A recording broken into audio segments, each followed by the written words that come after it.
Bai, bueno, esan behar dugu, gu mila bederatziehun eta laurogeita hirugarren sartu ginela, orduakoia legislatura bat pasauta zeon nolabait hauteskunde ondoreneko urtaketak izate zienak, beraz bigarrena izan zen gure.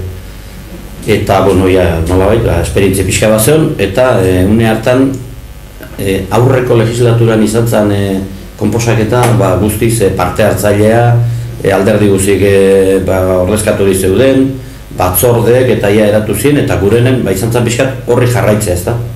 Eta behar balin bada, pixka gehiago sakondu, batzorden konposaketa erabateko ireki izan, herritar edon horrek parte hartzezaken, gero hartze zuen ez, beste kontu bada, ezta? Baina atek irikita zeuden, han erabaki batzuk hartze ziren, eta erabakiai jute ziren gero batzordera, batzuk, tokatze zirenak gobernu batzorden erabaki hartzea, edo eta plenon, segun ze gai ziren, ia nolabait araututa zeuden gai potolok aurrez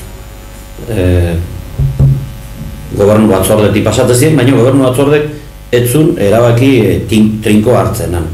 Gehioia izatezan, gero landu eta plenoraia eraman. Segen ezake, funtzionamentu benetan demokratikoa zala. Arrunta, arratsaldeko 8:00 hastezan, herritar edonontzat irikita izatezan, puntu bakoitzen herritarrak ere parte hartzeko eskubidea izatezun, eta askotan baldintzatu gertatu izan zen, naiz eta igual joera bat ikusi, bozketa aurretik partidu bakoitzen joera, gero parte hartze horrek batzutan eramatezun gaia beste puntu batetara. Gaiatan bintzen, lege gaintzezun, espalin bazan gaueko amabitako bukatzen, urrengo gunean pendiente zeuden gaiek eusitzelik gaitzezienak, urrengo gunean edo jarraitu.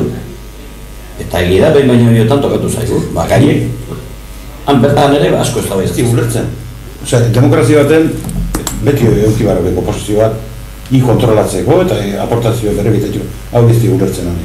Eta garbitzeo, beraiek erabili duten arrazoia goizeko 8:00 plenoa jartzeko eta izanan, iskanbila sortzen zidela, baina oizteko horrela, jendearen partizipazioa murrizteko eta lotxatu egiten direlako zenbait puntu dependitza jendearen aurren. Eta adibidez garbi oiangu asuntua, ez? Guri eman ziguten informazioa ostegun baten eta astelehen goizeko 8:00 plenoa. Gaur egun, 8:00 egiten dira, badakigu zenbait plenok 20 erdiko iraupena izan dutela, eta puntu dezente zaren, orduan oso garbi adierazten du zenelako eztabaidak izaten direnez. Badakigu baitere zenbait kasutan, eztabaida zutxuk izan direla eta gogorrak, azke goizeko 8:00 gu ezin gahun, eta ez gahun. Azke finean, aktetatik atratako informazioa da, dakigunez. Hori erabat aldatu inbar dago, hori garbi dago. Ezin dena da, holako parte hartze bat mugatzea, eta plenon kasuan ikusita, elementu hori da, beti herritarrek parte hartzeko eta bere iritzi emateko, eta hori ez da legin. Baina beste gai batzuk, zuzenen eragiten dola, herritar guzti hori, eta horren paradigma bezala hori ez ikustarena da oiangukoa. Ikusi oianguko ze gatazka sortzen duen, ikusita herrin ze ezin egona eta ze kontragotasuna eta agertu zon, osatu nahi ez izatea batzorde bat hori kudeatzeko. Hori da, absurdorik handina, eta bitartean paraleloki antolatzea parte hartzaren batzorde bat, edo antolatzea agenda 21 batzordea, gauza politiak ere egin ditunak, ez dugu esango ez, baina gauza askotan ere eztabaida direnean herritarrei oso zeharka edo agian eragiten digutenak. Eta bete-betean eragiten digutenari soluzioa emateko, hortako borondatik ez. Hor behar da, sekretarioko idazkarik presentatzen zola talde bakoitzei, borradore bat. Orduan, guk moldatzen genien arte, kuadro handi baten egin da, dana kontzeptu bakoitzen nun sartzen zen, eta zer zokean, eta gero konparaketak egiten genuen aurreko urtekokin, eta gero gure proiektokin hor fikatzen genuen. Orduan, handik aurrea, presentatzen genuen gure enmiendako esaten dena. Iazko horrekontuan gauza berdin egin zuten. Eta nire izan, eta iazko aurkezpen egin zuten abendua hasieran. Onartu nahi zutelako abendun bertan. baina nola den monte, zuek daramatzazue 4 hilabete aulantzen, eta alderdi politiko guztiei azte betean erabaki behar dugu. Eta, nik uste garai hartan ulertu zuten, eta, beste 15 egun bantzikuten. Baina eske, atzo bertan berdin gertatu zen. Hau eman, datorren azteazkeneako. Gobiernoko batzorden batez ere.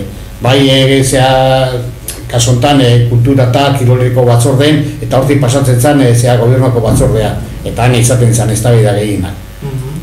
Hoi da importantea ez, batzordeetatik eramaten zala, batzorden babesarekin eramaten zan. Bai, adostuta gero gutxitan. Lehenengo galbaia handi pasatzen zan, orduan handik jorrauta nola guten zan, gero handik batzordetik onartu egiten bali mazan, gutxitan esan de, baina pasatzen zan nure. Teore batzordetan osauta ziren, hango, konposaketa egiten zan, ean maiorikin.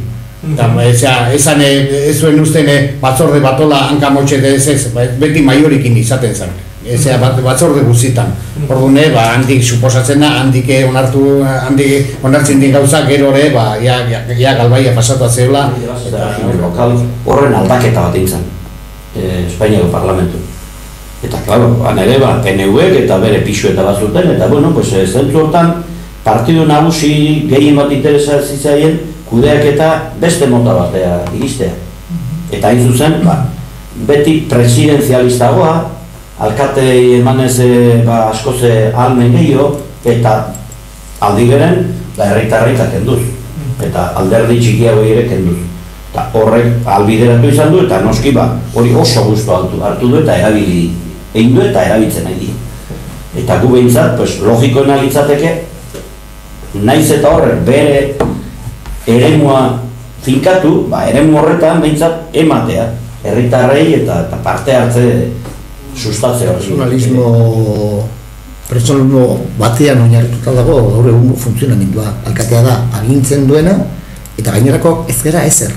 Baina ez dira ezer, gobernu batzordean dauden ere. Esan nahi dut, bera da alkatea, bera da giltza bakarra duena udaletxean.